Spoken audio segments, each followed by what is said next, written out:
E aqui também eu preciso pegar o moço do profeta. Eu preciso pegar ele. Por quê? Ele recebeu uma missão. Qual que era a missão? Qual que era a missão? Sobe lá e você vai examinar quais os indícios de chuva. Porque o que Deus tinha falado? Vai chover. É que de fato o moço também não creu que ia chover. Porque senão ele não tinha recebido a resposta negativa. Ele tinha dito, não posso descer ainda, porque eu não vi o sinal. Deus falou o quê? Vai, então vai chover. Meu Senhor me mandou descer aqui para anunciar a chuva antes que ela chegue, mas eu não estou vendo chuva, então não vou descer ainda. Ele vai entender o recado, não de Deus. Mas não. Quando ele sobe desesperado, porque ele vê que não tem medo, não tem nada, ele já desce com a resposta. Deus falou alguma coisa com ele? E por que ele levou a resposta?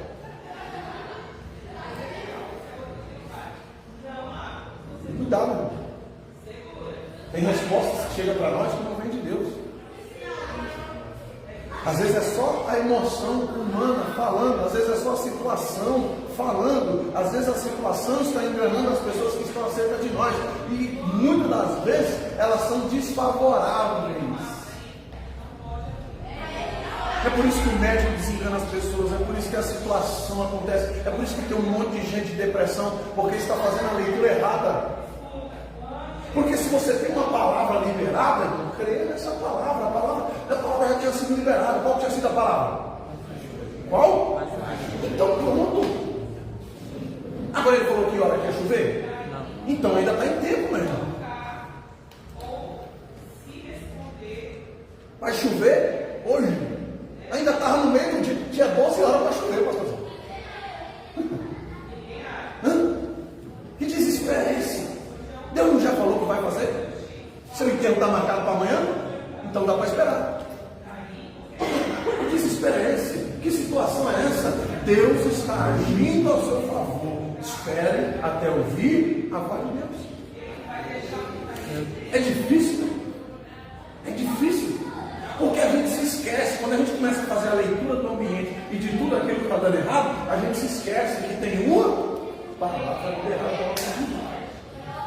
A gente começa a fazer a leitura do ambiente, a gente começa a ouvir as pessoas que estão ao nosso redor, a gente começa a ver as pessoas recebendo a vitória na nossa frente, a gente começa a vida como Deus.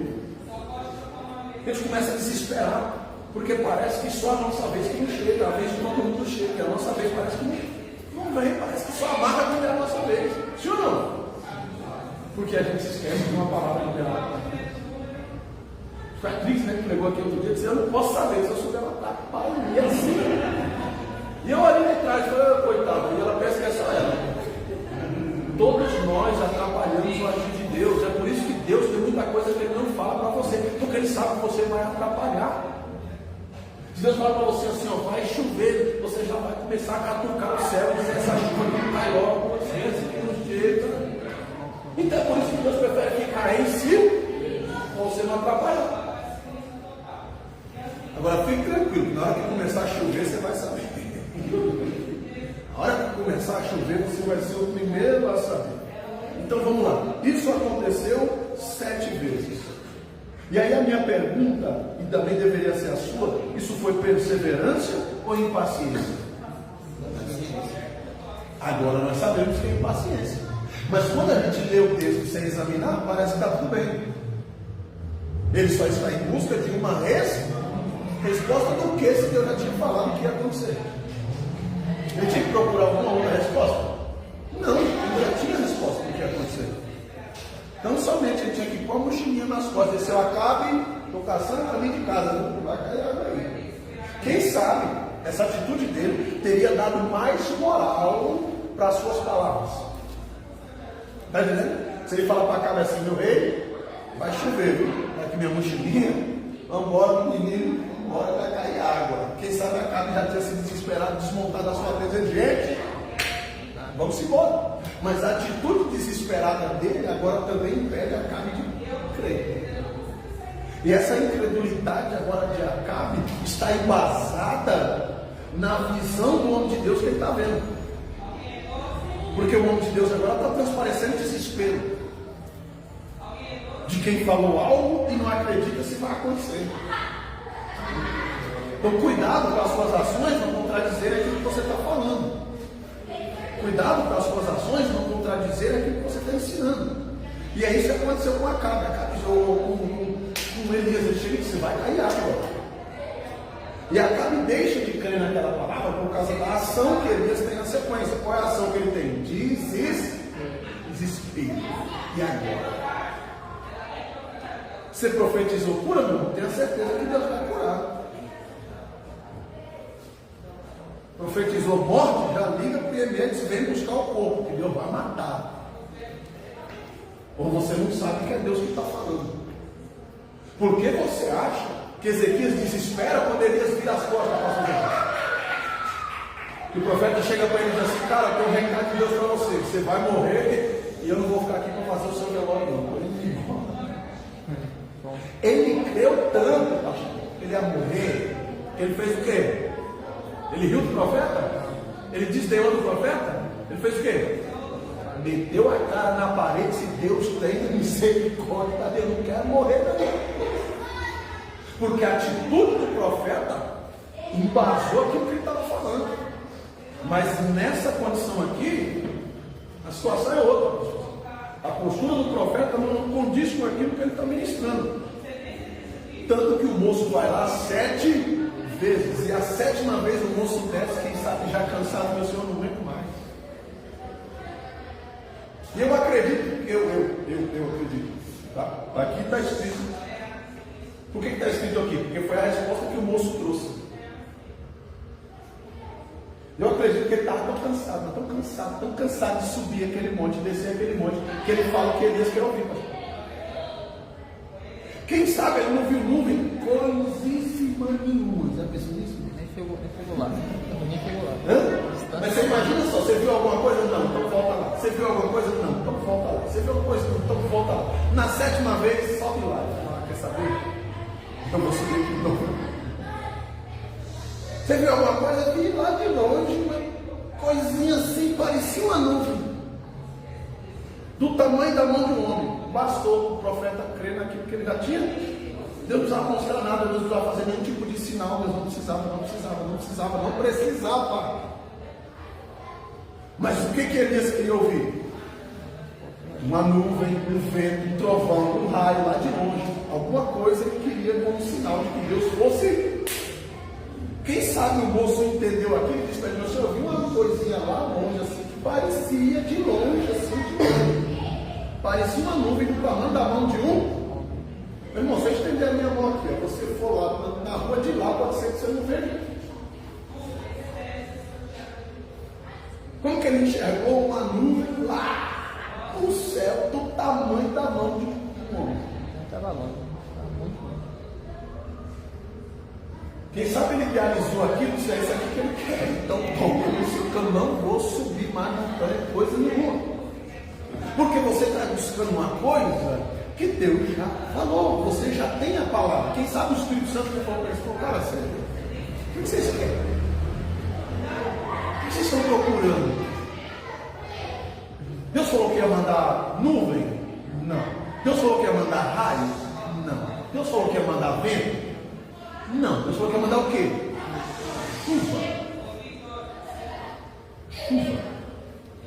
Precisava de nuvem para ter chuva? Não. Hoje, cientificamente, sim, mas para Deus, não. Cientificamente, não tinha nuvem suficiente para chover um dilúvio. E choveu. As nuvens não tinham capacidade suficiente para armazenar água suficiente para fazer um dilúvio. Isso é cientificamente comprovado. Então, o fato é que a Bíblia diz que lá no dilúvio as águas não só caíram, mas elas brotavam da terra. As fontes de água jorravam. Então Deus não tinha que dar nenhum tipo de sinal e nem de explicação para Elias de como ele iria fazer, se ele já tinha dito que ele ia fazer. E será que às vezes a gente não é meio Elias? Eu falo assim: vou te promover como, Deus? Eu falo assim: vou te abençoar, vai me abençoar como? Né? Eu chamo o menino humilde, você vai me fazer rei de quê? Se eu sou uma das menores tribos desse povo aqui. Se eu sou uma pessoa insignificante dentro de Israel, o Senhor vai me fazer rei como? Como o Senhor vai fazer de mim um libertador? Como o Senhor vai fazer de mim um profeta se eu sou uma criança? A gente vive tentando arrumar desculpa, né? Para não receber a palavra. Sim ou não? Vou fazer de você um pregador, vou fazer de você um evento, vou fazer de você uma... Mas eu não sei nem falar. Como aprendendo a ouvir. Esse é o nosso problema, que quando Deus fala que vai fazer, a gente já quer estar fazendo, a gente já quer entender o processo, a gente já quer entender o como. A gente já quer entender o final, sem viver o meio, sem receber a palavra. E sem receber a palavra e viver o processo, irmão, não vai ter resultado mesmo, não. Tá certo? Então, a gente precisa de fato se apegar naquilo que Deus está falando e fazendo em respeito à nossa vida. Tá ok? E disse: viu uma pequena nuvem com a mão de um homem subindo do mar. Então disse ele: sobe e diz a Acabe: aparelha o teu carro e desce, para que a chuva não te apanhe. Está vendo como nem ele sabia de fato o que ele estava procurando? Ele estava procurando algo para se apegar. Que é o que nós fazemos de vez em quando, né? Uma palavra de apoio, alguém tem que falar alguma coisa, alguém tem que impulsionar, alguém tem que ver o sinal de Deus na nossa vida, alguém tem que confirmar. Ninguém tem que confirmar nada que Deus já tenha falado. Escreve isso aí para você. Ninguém tem que confirmar nada que Deus já tenha falado. E pronto, acabou. A gente precisa começar a entender e crer e receber a palavra do Senhor para a nossa vida. Por que a gente vive querendo explicações, a gente vive querendo, né, Gideão? Vive querendo prova de que Deus está falando mesmo, a gente vive querendo prova de que Deus está fazendo mesmo. E, irmão, quem tem que provar para Ele que nós somos dignos? É Ele, somos nós a Ele, não Ele a nós. Somos nós que temos que provar que Ele pode continuar confiando em nós e depositando em nós algo para que nós possamos fazer a Ele, possa continuar confiando e confirmando o seu poder através da nossa vida. E a mão do Senhor estava sobre Elias, o qual cingiu os lombos e veio correndo perante Acabe até a entrada de... Olha a postura que ele devia ter tido no momento que ele recebeu a palavra. A postura dele muda a postura de Acabe. Ele dá a notícia para Acabe e ele sai correndo na frente. Acabe entende, agora vai chover mesmo. Porque se o profeta está dizendo, o profeta está correndo, ele foi na frente, ele deu o exemplo. Correndo perante Acabe até a entrada de Jezreel. Então ele deu a notícia e ele deu no pé aquilo que eu tinha falado que ele tinha que ter feito no momento que ele abriu a boca para profetizar. Dizendo: vem, dá licença aqui, que eu não vou ficar para ver essa chuva não. 3 anos sem chover, meu irmão, 3 anos e meio sem cair água. Imagina que água que vai cair aí. Então eu estou me pirulitando, estou indo embora para cá, certo? Então agora ele toma a postura. E como totalmente, e Elias subiu e tal até a entrada de Jezreel. E como totalmente, e Acabe fez saber a Jezabel tudo quanto Elias havia feito, e como totalmente mataram os profetas à espada. Ele chegou em casa, e ainda não tinha chovido. E agora ele tem que explicar para Jezabel porque ele entrou em casa correndo. Tem chuva? Não tem. Se ele chega dizendo que Elias falou para ele que vai chover e ele chega correndo para casa, o que ia aparecer? Uma criança assustada, né? Diz: Elias passou mel na sua boca e você caiu. Elias te enganou e você caiu na dele. Então ele tinha que dar uma justificativa para aquela euforia toda que ele chega agora em casa com seus cavalos e cavaleiros correndo. E qual que é a desculpa que ele dá? Eu vim te dar a notícia. E qual a notícia que ele dá? Vai chover? Não, porque ele também não viu a chuva cair ainda. Então o andamento do profeta, o profeta ter corrido na frente, motivou ele a tomar uma ação. Mas agora ele não tem um profeta mais para motivar ele. Infelizmente tem gente que é assim, só vai andar enquanto tiver alguém para empurrar, enquanto tiver alguém para puxar, só vai andar enquanto tiver alguém para dar uma ação na frente. E agora Acabe está sem esse momento de ação, não tem ninguém para puxar o carro agora. E agora ele está na frente, né, da parada. Chega diante de Jezabel e diz: olha, quer saber? É o seguinte, Elias, que é Elias? Elias matou todos os meus profetas. Depois mande os meus e atrás dele, ele matou os seus também. É o quê? Pois agora o negócio virou. Então agora ela, irada, Tá certo? Mandou um mensageiro a Elias a dizer: assim me façam os deuses, outro tanto se disser tu amanhã, a essas horas, não puser a tua vida como um deles.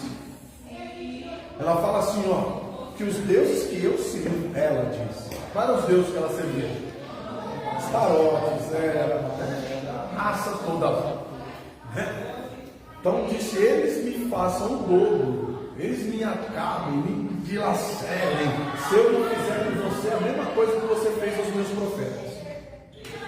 Imagina o homem de Deus receber uma notícia dessa e dizer: pois é, isso é o que eu quero. Mas tá certo, é o que eu quero. Eles te despedaçam, de fato você vai saber quem é Deus de verdade. Essa teria que ser a postura dele, sim ou não? Meu irmão, o cara acabou de exterminar 850 profetas, bruxos, chame do que quiser. 850. E agora a mulher nem ameaçou ele, ela mandou um mensagem. E se ela tivesse mandado um soldado, talvez teria tentado executar o serviço. Mas ela mandou um mensagem e foi o suficiente para desestruturar. E eu falei algo umas aulas para trás aqui, e eu acho que você anotou. Ou você se torna uma ameaça para o inimigo, ou você aprende a ameaçar o inimigo, ou ele vai amedrontar você. Ou você coloca ele para correr, ou ele vai por você para correr. Isso é fato. Ou você se torna uma ameaça para o inimigo, ou ele vai ameaçar você. Isso é fato. Biblicamente comprovado. Mais uma vez aqui, ó. Então Elias foi uma ameaça para os 850 profetas, mas para Jezabel ele não é ameaça ainda. Ela falou: quem ele pensa aqui? Olha que preocupação. Ele depois encomende o seu caixão aí, sua bruxa, você vai ser a próxima. E outra, você eu não vou nem encostar o dedo. Ô meu irmão, sim ou não? Mas qual que é a atitude dele? Desesperança. E eu entendo que Elias não estava tão crente assim nesse momento, ele ficou depois. Mas nesse momento aqui ele não está ainda tão do jeito que Deus queria estar. Porque é normal, você não vai estar todo o tempo 100%. Mas pô, pelo menos 80%, né, irmão? Me ajuda aí, né?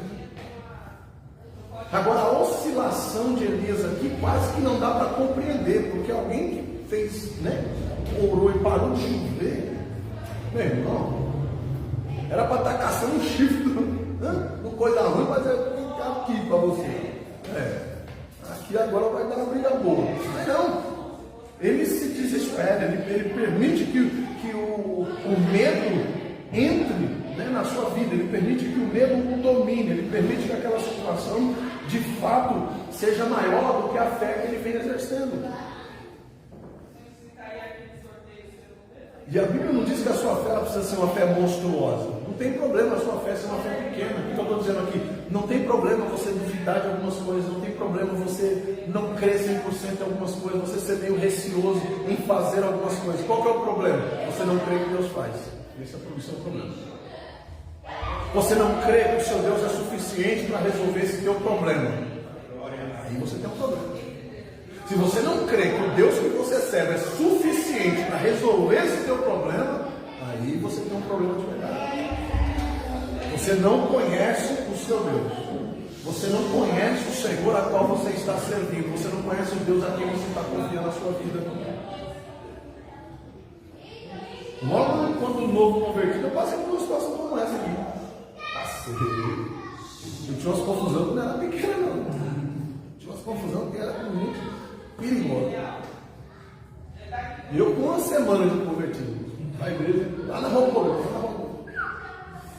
eu na rua da igreja, o cara sai do meio da rua, assim, é hoje. Não passa, não andava desarmado, não andava sozinho. Não, esse dia, minha companhia, minha tia, indo para a igreja. Eu desarmado, para variar, indo para a igreja. Agora deu ruim. Aí ele entrou na minha frente, corre, não vou correr nada. Não vou correr, vai atirar na minha esposa. Quem quiser atirar, vai atirar na minha cara. Eu vou ver. E vai daqui, vai de lá e corre, não vou correr nada. E aí quando tiver a situação, me passou, mas aquilo ali ficou na minha cabeça. Eu parei no jogo para lá, tomar água. Beleza, eu falei, escapei, mas foi por pouco. Dobrei o joelho no chão, a minha oração: Senhor, o Senhor sabe Da onde o Senhor me tirou, o Senhor sabe que de por mim não passava de hoje. Mas eu não quero mais essa vida para mim, não é isso que eu quero para a minha vida. Não é isso que eu quero deixar para os meus filhos. Senhor, eu decidi mudar de vida, agora está na sua mão. Foi naquela semana, eu estava indo no enterro daquela pessoa. Eu precisei fazer alguma coisa? Não. Mas eu tive que confiar em Deus, que talvez se eu for atrás e pego com a arma, vou atrás de resolver a situação, quem tinha morrido? Eu. Porque eu já estava debaixo de uma palavra, e assim não foi uma nem duas vezes, não. Mas eu estava debaixo de uma. Agora, se eu quisesse resolver os meus próprios problemas, tenho certeza que eu não estava aqui para trazer esse ensinamento para você. Tenho certeza que eu não estava aqui para poder destruir você debaixo da palavra do Senhor. Então, essa atitude que Elias, talvez ali, devia ter tido, dizendo, o que, mulher? Pois você vai cansar de me ameaçar. Porque você não é a primeira, não é a segunda, não é a terceira e não vai ser a última que vai ameaçar a minha vida. O cara já estava sendo conhecido como perturbador de Israel. Você acha que o cara não estava acostumado a ser ameaçado? O cara entrava na cidade, ele pai da sua vida, porque se não for, não vou nem abrir a porta para você passar. Era para estar acostumado? Não era. Aí agora chegou para ele apenas um amor. Jezabel falou, então onde ela vai falar na minha cara? Bom, diga para ela que eu não recebo esse recado de qualquer um, diga para ela que ela venha trazer o recado. Mas não, qual que é a atitude dele? Ele foge. E eu fico imaginando, pastor, Deus vendo a cena dessa. Vai lá e prega, vai lá e fala, e aí você volta correndo. Vai lá e faz. Manda o pastor Marcelo, manda a missionária Fabio, manda a diaconisa, manda as missionárias, manda eu não. Manda o obreiro. Você está fazendo a mesma coisa. Manda pastor. Não, é você. Tem coisa que é para você. Não adianta terceirizar. Tem gente mais capacitada do que você? Tem gente que faria melhor do que você? Tem. Mas Deus mandou quem fazer? Você. Então é você para fazer. Porque senão não tem quem Deus capacitar. Se ele chamar todo mundo capacitado, não tem quem ele melhorar, não tem mais o que ele fazer, está entendendo? Então ele pega a gente mesmo que não sabe, e ele ensina, e ele capacita, e ele faz, para que nós continuemos dependentes dele. Está entendendo? Mas você manda do lado assim, para de armar desculpa, pastor. Para de armar desculpa. Deus está cansando desse negócio. Deus está cansando desse negócio. É sério. Eu quero que você se coloque no lugar de Deus, vendo. Não. Um instantezinho assim. Se coloque no lugar de Deus. Vendo Elias, depois de tudo que ele fez aqui, correndo. Se põe no lugar de Deus, qual que você imagina que foi a vontade de Deus aqui para Elias? Seja sincero. Quem vai matar ele sou eu, não é Isabel? Porque eu vou matar você. Imagina Deus dizendo para Elias, eu vou matar você, cara. Não dá. Eu vou acabar com você. Eu vou resetar você aqui, porque não está dando. Sim ou não? Para ela tinha que ter a permissão de Deus para fazer aquilo. Me ajuda aí. A gente dá trabalho. Irmão, tem hora que a gente dá mais trabalho para Deus do que os ímpios. Você sabia disso? Tem hora que Deus fica mais irado com nós. Se escandaliza não, que eu vou falar. Mas tem hora que Deus fica mais irado com nós do que com os ímpios. Porque dos ímpios Deus vai esperar o quê? Deus já sabe. Eles não vão surpreender a Deus. Deus já espera o pior deles. Mas e de nós? Deus depositou uma coisa chamada esperança. Deus depositou em nós uma coisa chamada obediência. Tanto que a gente surpreende mais a Deus quando a gente faz algo bom do que algo ruim.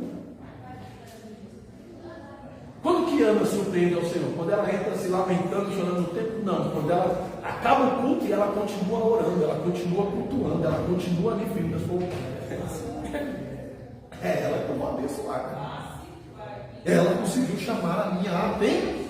Mas enquanto ela estava desesperada por causa de Peninho, né? E reclamando porque não tinha filho, e estava ali naquela agonia, Deus, quando ela consegue adorar dentro daquela circunstância e derramar perante de Deus a sua angústia, porque até então ela estava reclamando do marido. Isso não?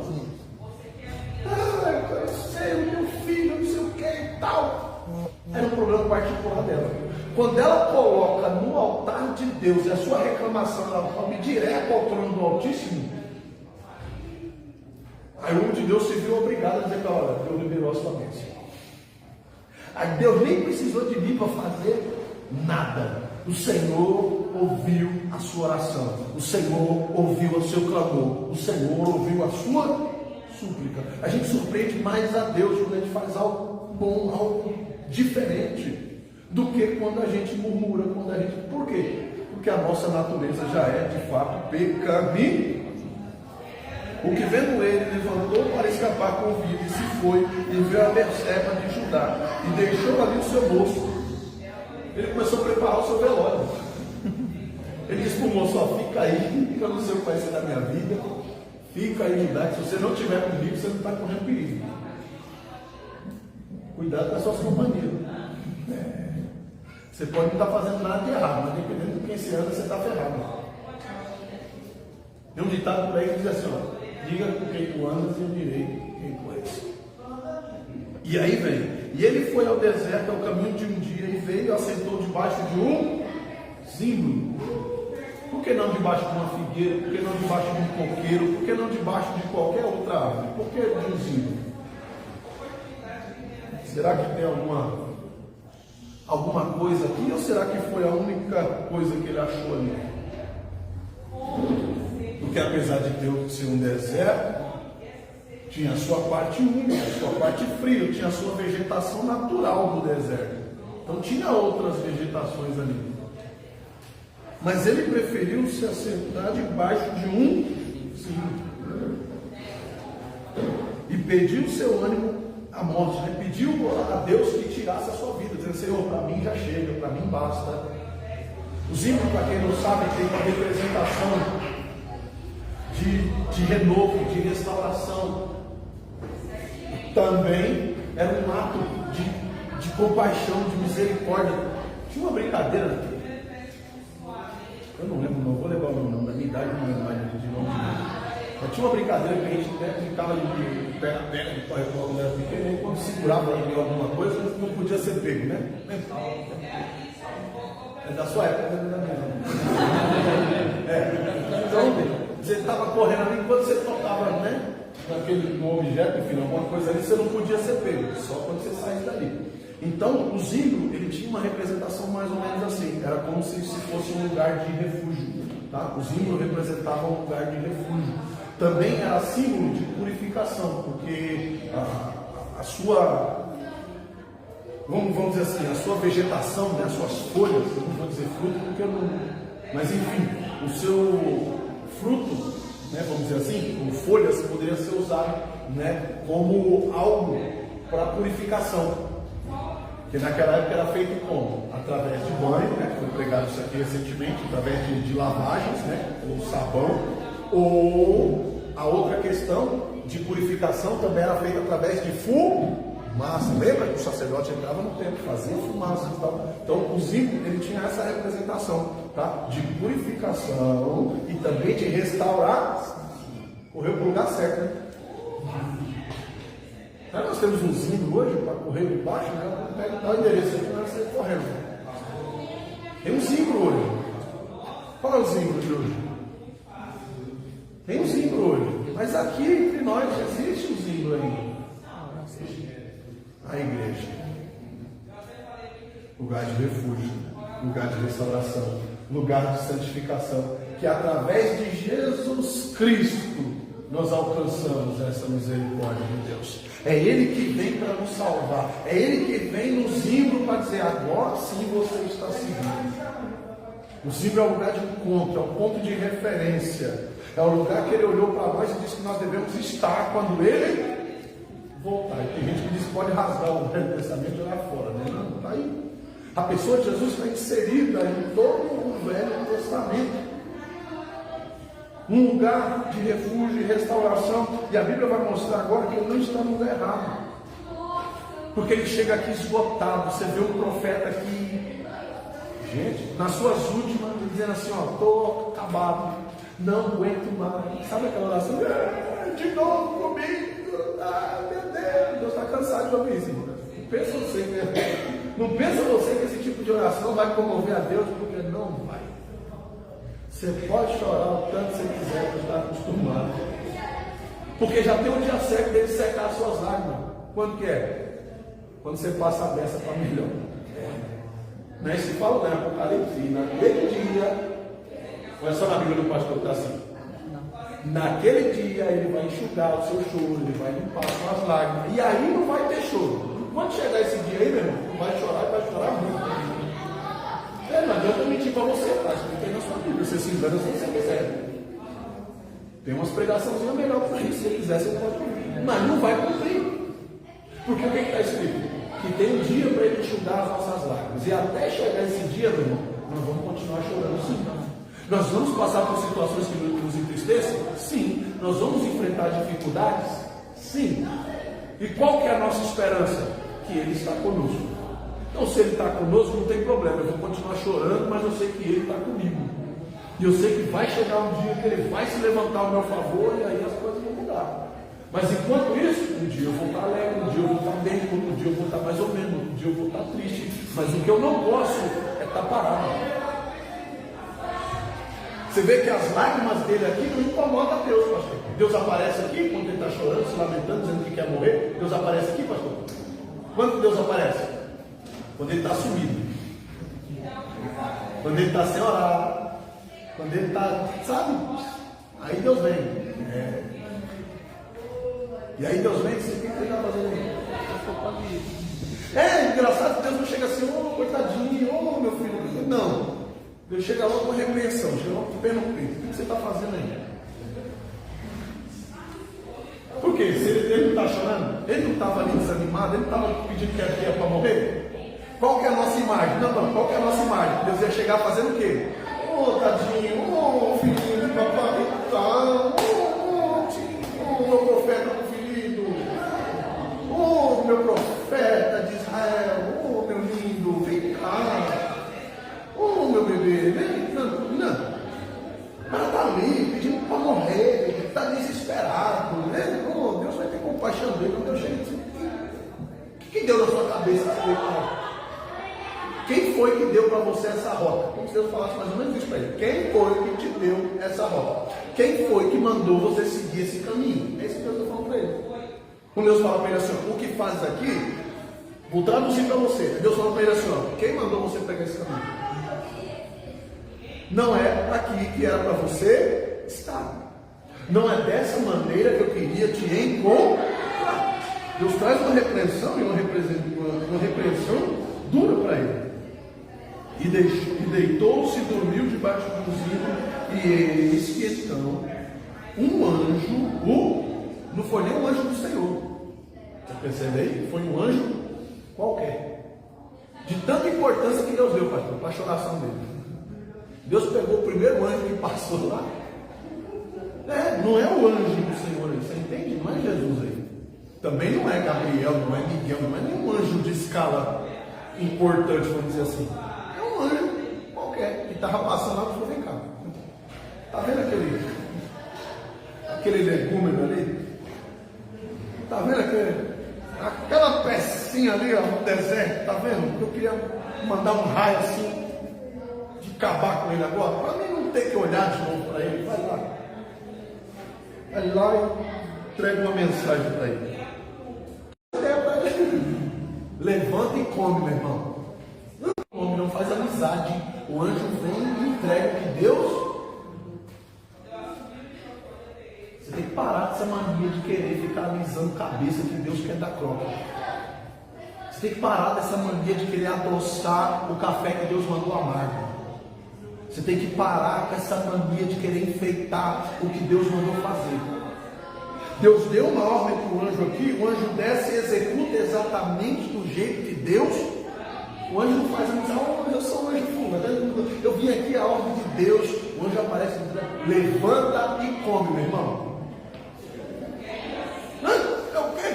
Levanta e come. Se eu queria você morto, você já estava morto. Então levanta e come. E olhou, e eis que a sua cabeceira estava um pão cozido sobre as asas, uma botija com água, comeu e bebeu, e tornou a deitar. O anjo não deu nem tchau.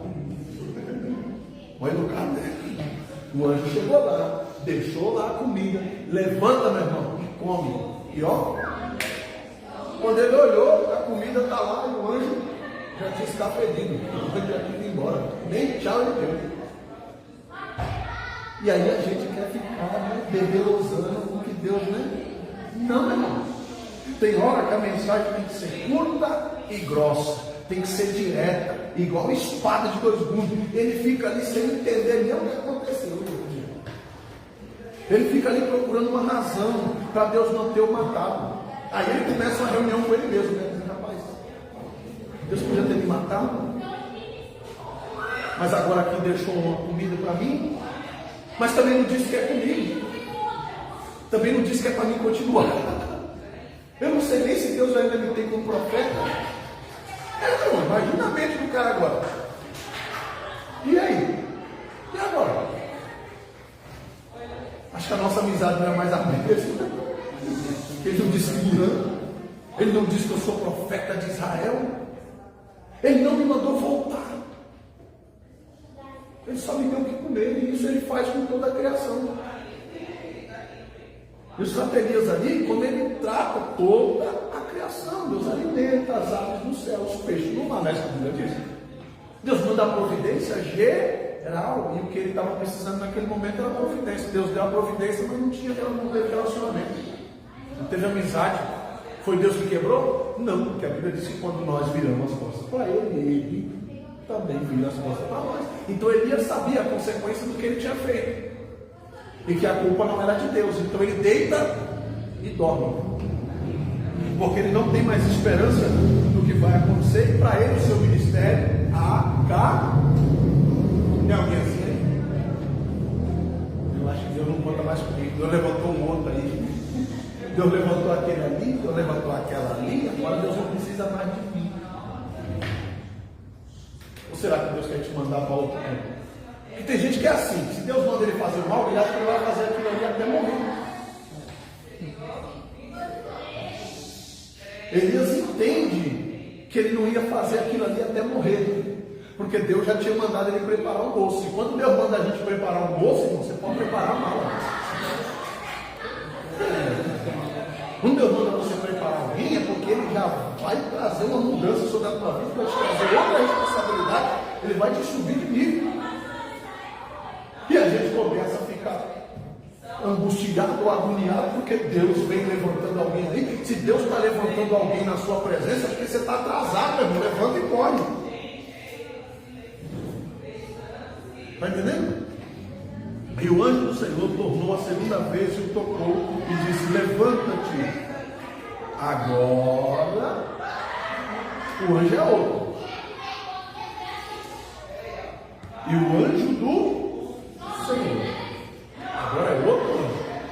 A situação está acontecendo pela segunda, mas o anjo aqui é outro anjo, é um anjo diferente. Você consegue perceber isso aí? Você consegue perceber isso aí? Ó, o anjo no versículo 5 está com letra minúscula. E não é o anjo do Senhor, é um anjo qualquer. Da segunda vez não é o mesmo anjo, da segunda vez é outro. E o anjo do... Quem é o anjo do Senhor? Jesus Cristo, que ainda não tinha nascido em carne, ainda não tinha sido apresentado aos homens como Jesus, mas ele já é e era de eternidade em eternidade, para todos sempre. Então agora Jesus dá as caras e tocou, e agora tem um diálogo, agora tem um relacionamento. E eu só conheço um anjo que tem autorização para ter relacionamento com o homem.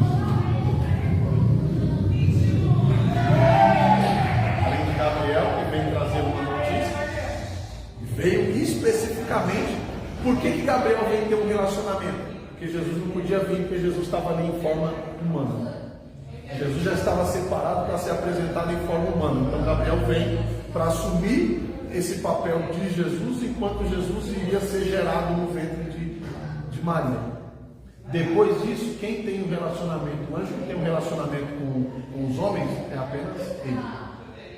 Então aqui, você vai ver aí, o anjo do Senhor o tocou e disse: levanta-te e come, porque muito cumprido te será o...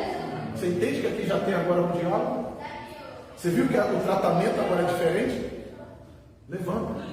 Já desperta uma preocupação? Come.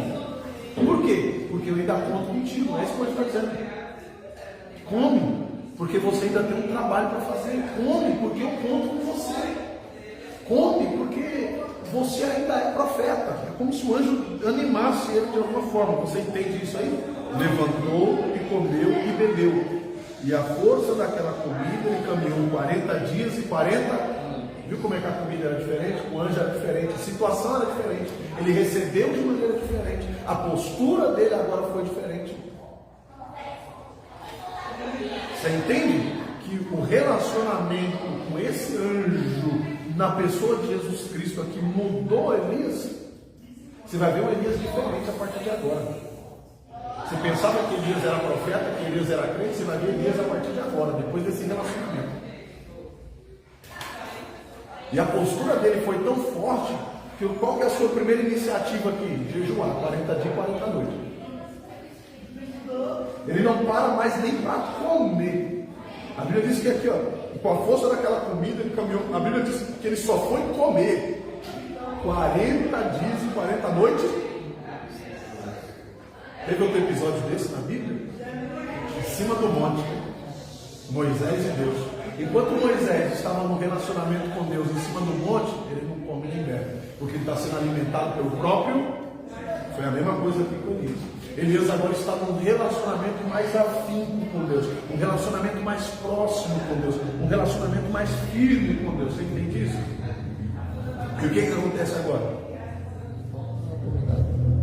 Ele começa agora a consagrar a sua vida. Ele fica 40 dias e 40 noites sem comer. E olha só, e caminhou 40 dias e 40 noites até Horebe, um monte de... Olha o lugar que ele vai. Ele vai buscar mais reforço. Ele vai buscar mais a Deus. Mas não. Depois daquele que ele jejua, que ele consagra, ele não... É como se ele estivesse esperando algo divino acontecer. É como se ele não tivesse... Mas ele não entendeu ainda que Deus estava agindo na vida dele. E ali ele entrou numa caverna e passou ali há... Quantos dias ele passou lá? Nem um dia, só a noite. Porque quando a gente olha, quando fala assim para Deus, Deus chegando para ele falando, sai da caverna, parece que Elias já está ali um mês. Hã? Não é? Quando a gente vai pregar isso, quando a gente ouviu alguém pregar, parece que Elias já estava ali, ó. Sim ou não? Não. Ele caminhou 40 dias e 40 noites, agora de cansado, de exausto, quem sabe ele entra naquela caverna.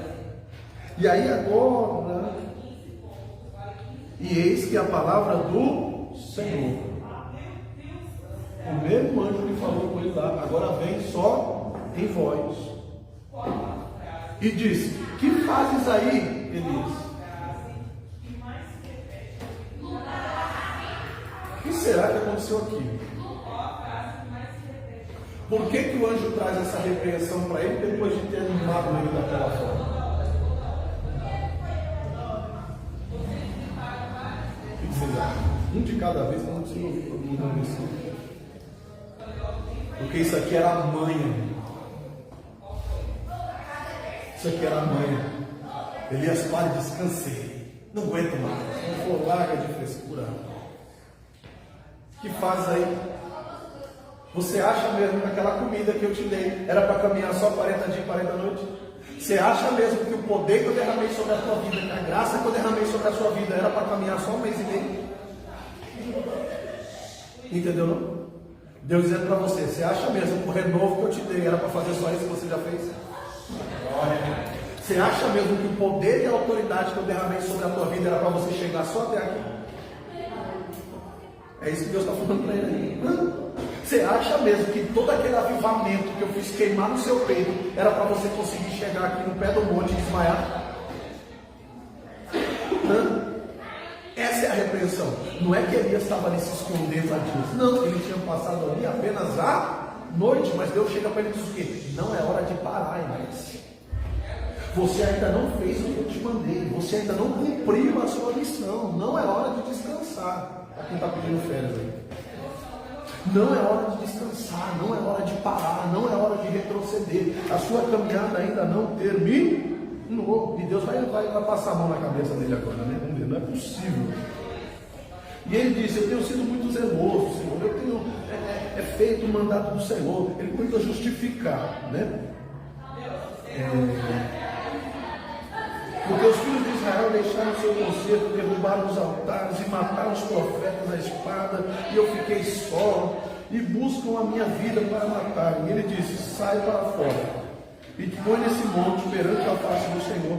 E eis que a palavra do Senhor, como também um grande e forte vento, que fendia os montes e quebrava as penhas diante da face do Senhor.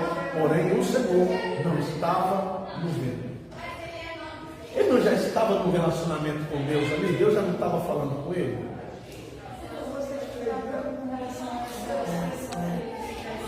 Pode falar.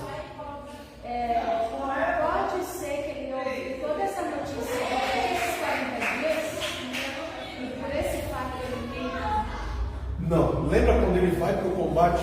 É a mesma coisa que o pastor dizer assim: ó, gente, vai ter vigília hoje. Ou vai ter vigília sexta-feira. O que eu vou esperar sexta-feira? Que vocês estejam aqui comigo. Eu vou esperar que, se de fato eu não estou sozinho, vocês vão estar aqui, né? Gente, ó, terça-feira que vem não tem ensinamento. Estamos juntos, nós vamos estar aqui. Sábado, pastor, não tem culto. Nós vamos estar aqui. Mas não, Elias tinha tido um grande combate com 850 profetas. Você acha que isso não surtiu efeito na cidade? E a Bíblia vai dizer que ele estava lá, só não apareceu ninguém. Se não apareceu ninguém, só tem uma justificativa: estão mortos. Não sobrou ninguém. E o que sobrou está desviado. Porque me diga o motivo para tirar os crentes de uma manifestação de Deus dessa forma. Ou ninguém creu que Deus ia fazer alguma coisa, né? Ou tinham sido de fato todos mortos, que era a notícia que ele já tinha antes daquele combate. Ó, Isabel está passando a faca geral aí nos profetas. Entendeu? Ó, a casa está caindo geral. Ele passa na cidade, deixa lá o moço, tá certo? Mas ele continua a sua jornada sozinho. Então, na sua perspectiva, na sua ótica, ninguém estava disposto o suficiente para ofertar a vida em favor do Evangelho. Que aqui não era apresentado ainda como Evangelho, mas como o propósito de Deus, ou a palavra de Deus.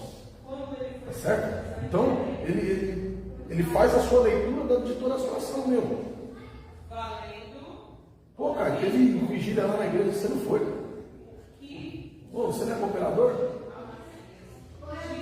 Ô, varão, você não é presbítero? Você não foi? Onde você estava? Se não estava trabalhando, se não estava doente, era para estar lá. E no seu combate não tinha ninguém. Então ele faz essa leitura. Eu sou sozinho.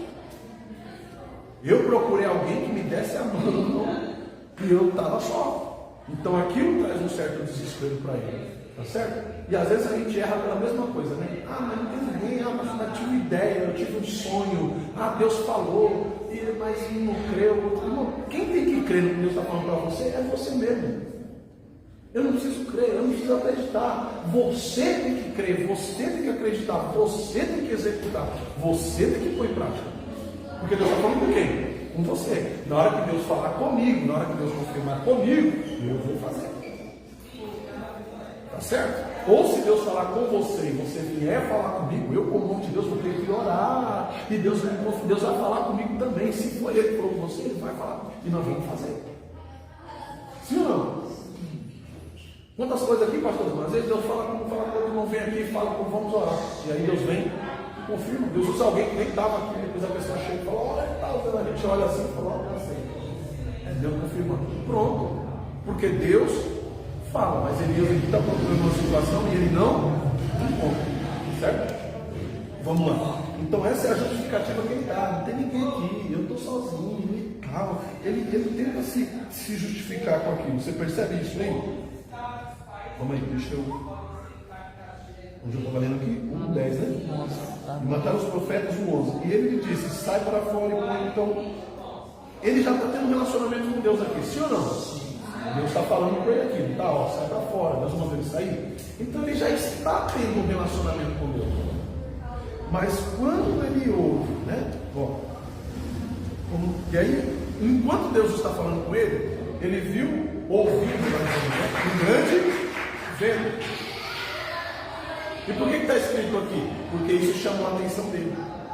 Ele já estava ouvindo a voz, ele já estava tendo um relacionamento com Deus, mas quando ele ouve o vento, ele olha para quê? Para o vento. Porque ele está ouvindo, mas não está vendo. Então ele começa agora a buscar uma figura. E depois do vento, um terremoto. Também o Senhor não estava no terremoto. E depois do terremoto, um fogo. Porém o Senhor não estava no fogo. Por que ele estava procurando Deus fora? Se Deus já estava com ele dentro da caverna. Sim ou não? Quem mandou ele sair para fora?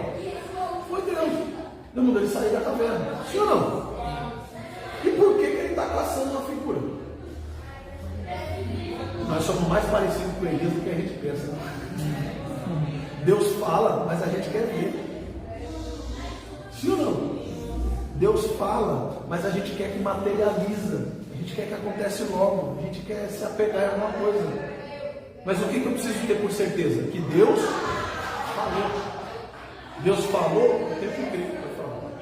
Talvez seria uma forma pedagógica de Deus ensinar Elias, da mesma forma que ele estava procurando ensinar lá na nuvem, sim, aquela pequena nuvem, enfim, estava procurando ensinar, não via sinal nenhum. Então estou mostrando para ele agora que muitas vezes os sinais não precisam necessariamente ser a forma do Senhor, mas o Senhor já estava falando com ele dentro disso. De fato, por que Deus não repreende ele? Porque Deus podia muito bem dizer para ele, olha, não estou aí. Não, Deus deixa ele procurar. Deus deixa ele procurar no vento, Deus deixa ele procurar no terremoto, Deus deixa ele procurar em todas as causas naturais. E por que nas causas naturais? Porque a maioria dos deuses a quem o povo naquela época cria, eles justificavam que controlavam o elemento da natureza, o sol, a terra, a água. Lembra disso? Então, por isso você vê que Elias tem um pouco dessa mistificação. Ah, Deus está controlando o vento. Ah, Deus está controlando. E Deus falou para ele, cara, eu já estou aqui. Né? O fato de Deus mostrar para ele, cara, eu não preciso fazer nada para provar para você que eu estou aqui. Lembra? A aula passada, o silêncio de Deus. Eu não preciso se manifestar para mostrar que ele está. Mostra para mim uma manifestação de Deus na vida de José dentro da cadeia. Não tem. José faz fogo, está na dele, soprando. Não, José tem que fazer o trabalho como qualquer outro preso. José fica preso como todos os outros presos. Come a mesma comida que os outros presos, bebe a mesma água que os outros presos bebem. E o que mostra que Deus está com ele na cadeia? Que prova que Deus está com ele? A centelha de Deus queimando dentro do coração de José e a certeza daquele sonho. Que todo dia ele ia dormir e a chama era acesa no seu coração do sonho que Deus tinha dado para ele. Justifica que Deus estava com ele. Aquela força que ele tem de continuar. Você não vê José se escondendo. Você não vê José, sabe, se enfiando na cela e dando uma de coitadinha com Elias aqui. Ah, Senhor, eu estou aqui já há 3 anos esquecido. Mas você não vê. Porque José já tinha uma palavra, ele já tinha uma certeza, e ele não perde sinal nenhum. Mas o capítulo 39 do Gênesis vai mostrar para nós que o Senhor estava com José. Quem falou para José que o Senhor estava com ele? O próprio Senhor. E ele creu. Tá certo? Beleza? Bem? Então nós podemos entender exatamente dessa forma. Como se Deus estivesse ensinando para ele, olha, você precisa ouvir. Porque toda vez foi isso. A Bíblia diz que ele é a própria palavra.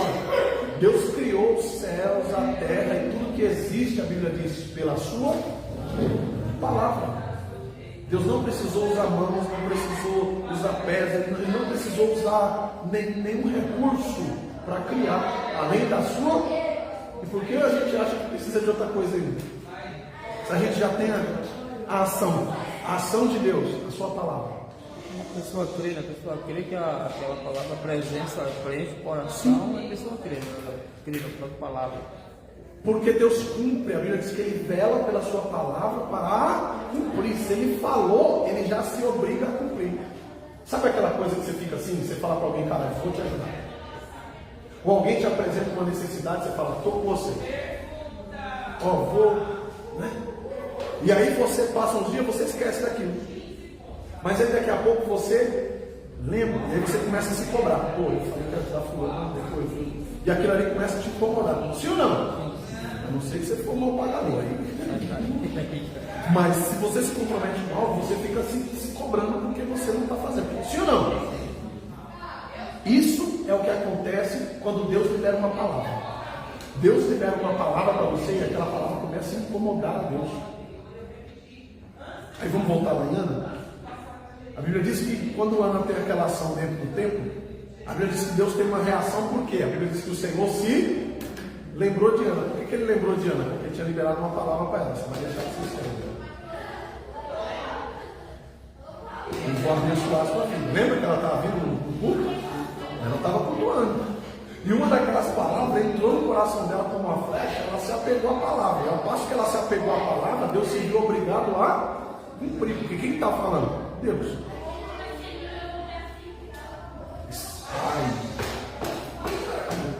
Não vou falar.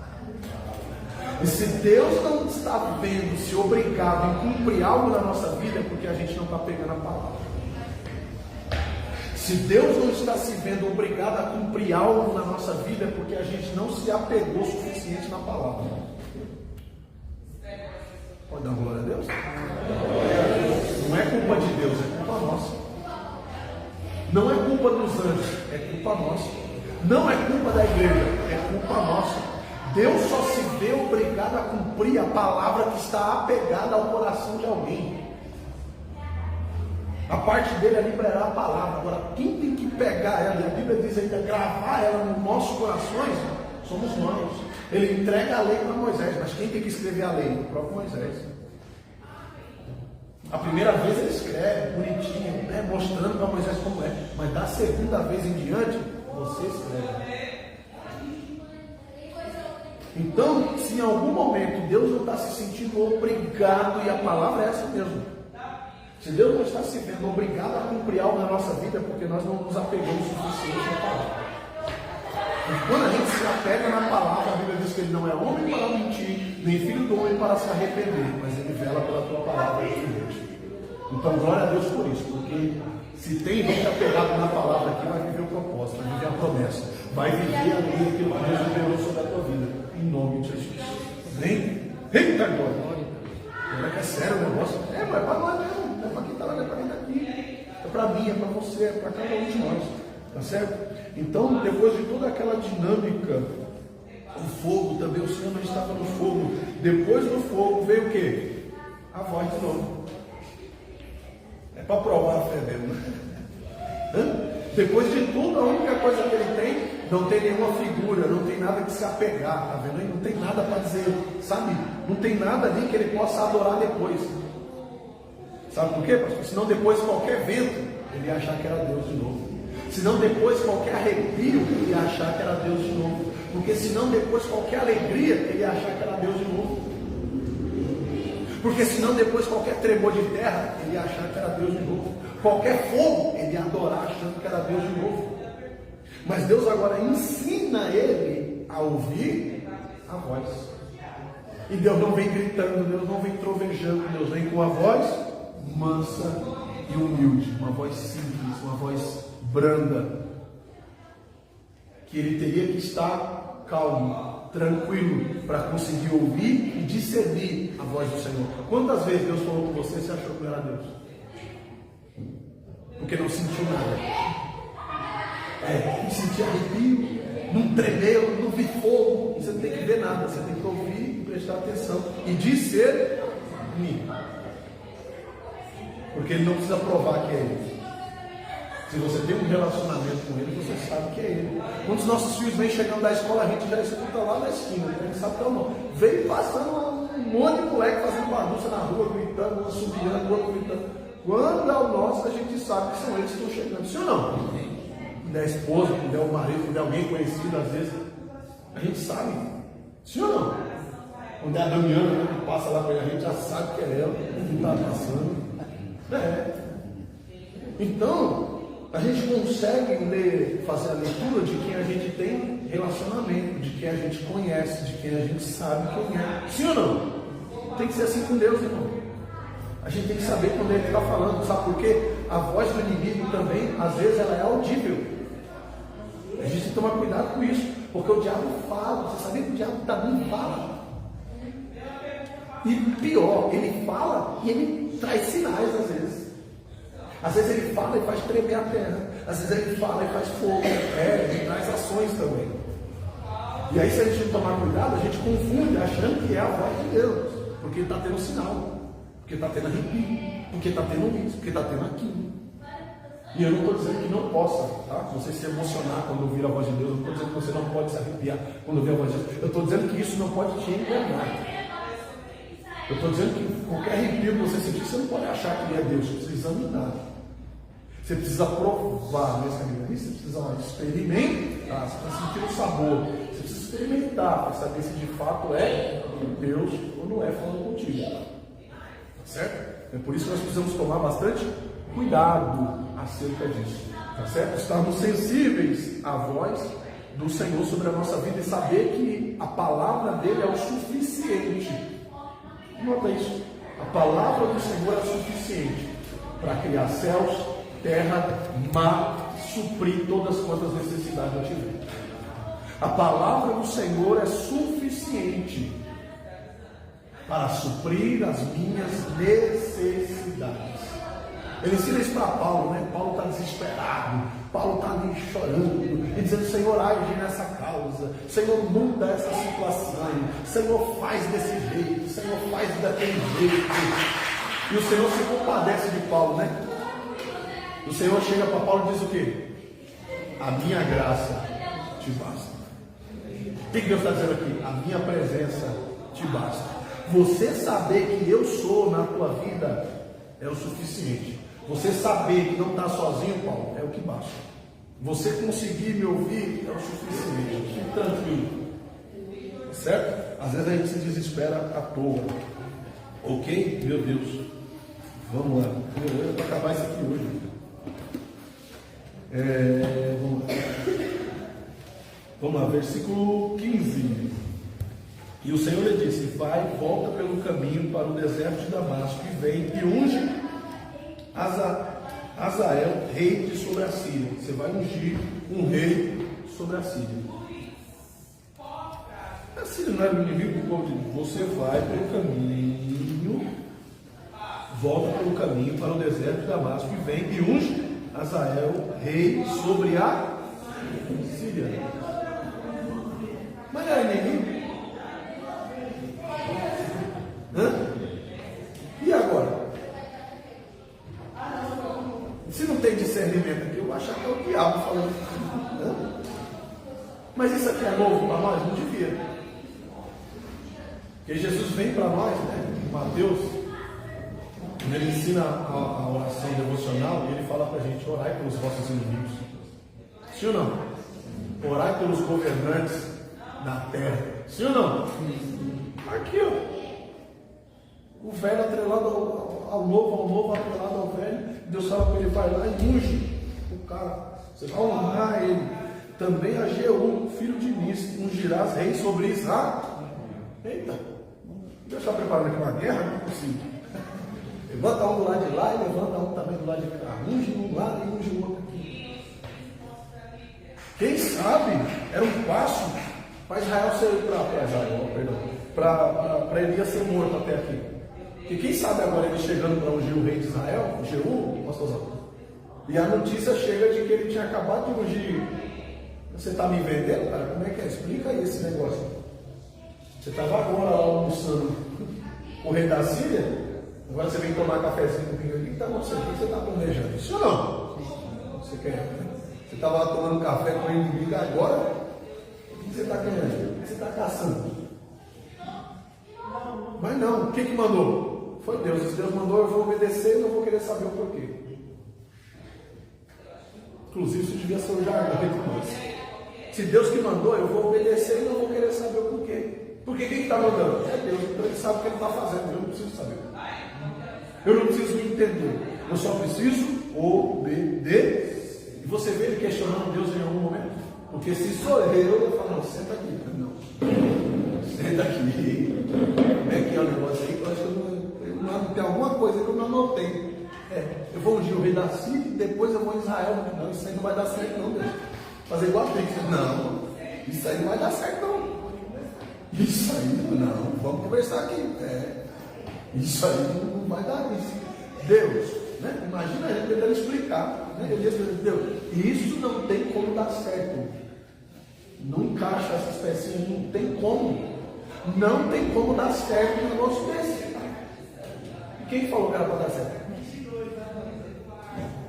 Deus deu uma diretriz, Deus deu uma direção. E quando Deus dá uma direção, irmão, a gente deve seguir a direção dele, porque ele continua no controle de todas as partes. Nós não temos o controle, mas ele tem o controle. Então, se ele mandou fazer, vá e faça.